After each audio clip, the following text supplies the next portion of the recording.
राजनीति में 2 दूना 4 भी होता है, 2 दूना 8 भी होता है, 2 दूना हाफ भी होता है और 2 दूना साफ भी होता है।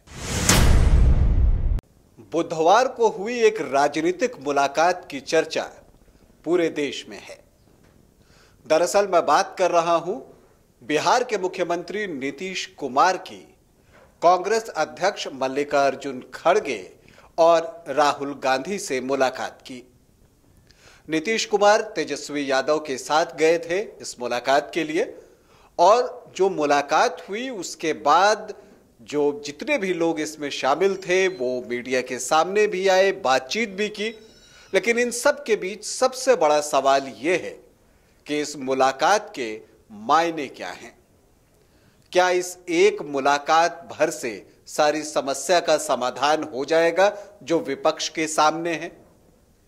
जो सवाल विपक्षी एकता के आड़े आ रही है, क्या उसका उत्तर इस मुलाकात भर से मिल जाएगा? आज इन्हीं सब विषयों पर बातचीत करूंगा। नमस्कार, आप देख रहे हैं न्यूज बाइस्कोप और मैं हूं राकेश रंजन। बिहार के मुख्यमंत्री नीतीश कुमार बुधवार को कांग्रेस अध्यक्ष मल्लिकार्जुन खड़गे के आवास पर गए। वहां पर राहुल गांधी भी थे और बहुत गर्मजोशी के साथ आगवानी की गई, स्वागत किया गया नीतीश कुमार और तेजस्वी यादव का। और उसके बाद जो है एक मीटिंग हुई सभी के बीच में। जो इस मीटिंग से क्या बातें निकली हैं वो तो बहुत खुलकर सामने नहीं आई, लेकिन सभी ने मीटिंग के बाद विपक्षी एकता की बात कही है और इस मुलाकात को ऐतिहासिक बताया है। लेकिन सवाल ये उठता है कि इस मुलाकात के मायने क्या है? राहुल गांधी के साथ मुलाकात तो हुई, क्या बात हुई? नेतृत्व कौन कर सकता है? इस सवाल का जवाब नहीं मिल सका। लेकिन इसके मायने अगर हम तलाशने जाएं तो पहला जो आप निकाल सकते हैं इस मुलाकात से, जो कि नीतीश कुमार, तेजस्वी यादव, मल्लिकार्जुन खड़गे और राहुल गांधी के बीच हुई है, उससे जो आप एक निष्कर्ष निकाल सकते हैं वो ये निष्कर्ष आप निकाल सकते हैं कि कांग्रेस सहित नीतीश कुमार, तेजस्वी यादव ने ये मान लिया है कि अकेले नरेंद्र मोदी की अगुवाई वाली बीजेपी से लड़ना उनके वश की बात नहीं है। तो पहला तो यही है कि जब आप अकेले नहीं लड़ पाते तो आप गठबंधन की तलाश पे जाते हैं। तो एक बात तो ये निकल कर आती है। लेकिन एक अच्छी बात जो निकल कर आती है वो ये निकल कर आती है कि जो वस्तु स्थिति होता है उसे आप कितनी जल्दी स्वीकार करते हैं। यह बात सच है कि नरेंद्र मोदी की अगुवाई वाले भाजपा से लड़ना आसान नहीं। तो ऐसे में अगर आप ये एक्सेप्ट कर लेते हैं कि ठीक है, हम अकेले नहीं लड़ सकते तो हम गठबंधन के तहत लड़ेंगे, हम विपक्षी एकता के तहत लड़ेंगे, तो ये कहा जा सकता है कि वस्तु स्थिति को स्वीकार करने वाली बात इस मीटिंग से आप निकाल सकते हैं। देखिए, कांग्रेस से मुलाकात का जो ये सिलसिला है, जब नीतीश कुमार राजद के साथ पुनः गठबंधन में आए, अगस्त की बात है, उसके बाद से ही विपक्षी एकता की बात कही जाने लगी है। और उसी क्रम में नीतीश कुमार पिछली बार जब दिल्ली आए थे तो उन्होंने सोनिया गांधी से मुलाकात की थी, लेकिन तब शायद वो गर्मजोशी नहीं थी क्योंकि उसके बाद कोई तस्वीर सामने नहीं आई थी और इस पर बहुत सारे सवाल खड़े किए गए थे, तंज तक कसा गया था। तो इस बार की जो मुलाकात है वो उस बार की मुलाकात से कुछ अलग है। यहां पर गर्मजोशी दिखी और जिस तरह से राहुल गांधी और मल्लिकार्जुन खड़गे दोनों ने बाहर निकलकर नीतीश कुमार का और तेजस्वी यादव का स्वागत किया, वो जो है बताता है कि अब जो है दोनों विपक्षी एकता के महत्व को समझ रहे हैं। तो पहली बात तो ये निकल कर आई।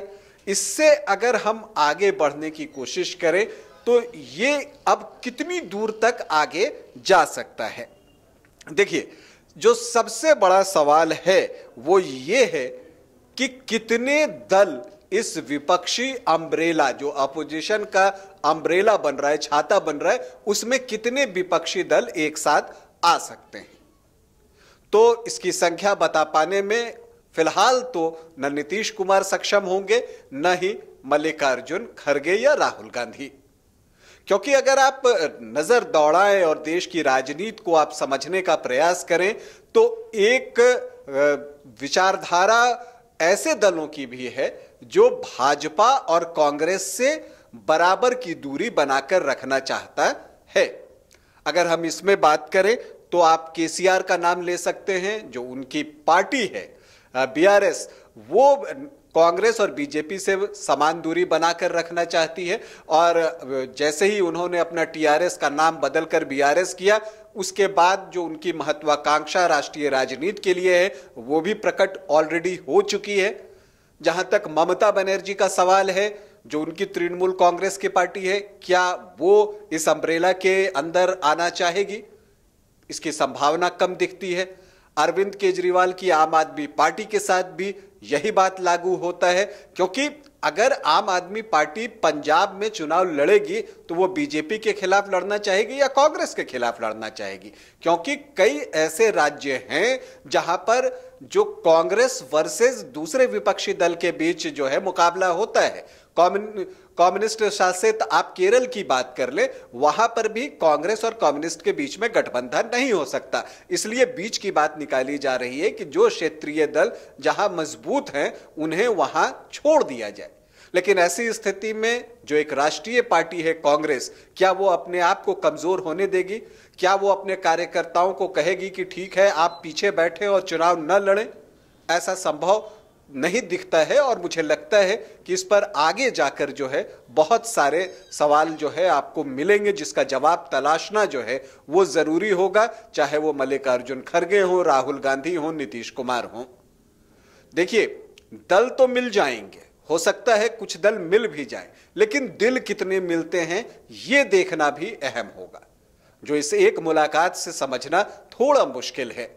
क्योंकि अगर जैसा मैंने कुछ नाम लिए, चाहे ममता बनर्जी हो, चाहे अरविंद केजरीवाल हो, आप अब तो शरद पवार को भी उस श्रेणी में लेकर आ सकते हैं। जिस तरह से जेपीसी मामले पर उनका बयान आया है हाल के दिनों में, उसके बाद लगता है कि वहां पर भी जो है वो एक अपना स्टैंड रखते हैं। तो जो अलग अलग विचारधारा के लोग हैं, क्या वो साथ आने को तैयार होंगे? ये काम मुश्किल जरूर है। और इन सब से जो सबसे मुश्किल सवाल है वो ये है कि इस गठबंधन का नेतृत्व कौन करेगा। देखिए, ये ऐसा सवाल है जिसका जवाब जो है कोई भी दे पाने में सफल नहीं हो सका है। और जब यह सवाल पूछा गया तो इसे टाल देने की कोशिश भर दिखाई दी। तो ये एक बड़ा सवाल है, क्योंकि देखिए सबकी अपनी महत्वाकांक्षाएं हैं। राजनीति में महत्वाकांक्षाएं होना गलत भी नहीं है। हर कोई चाहता है कि हाँ वो उस मुकाम को हासिल करे।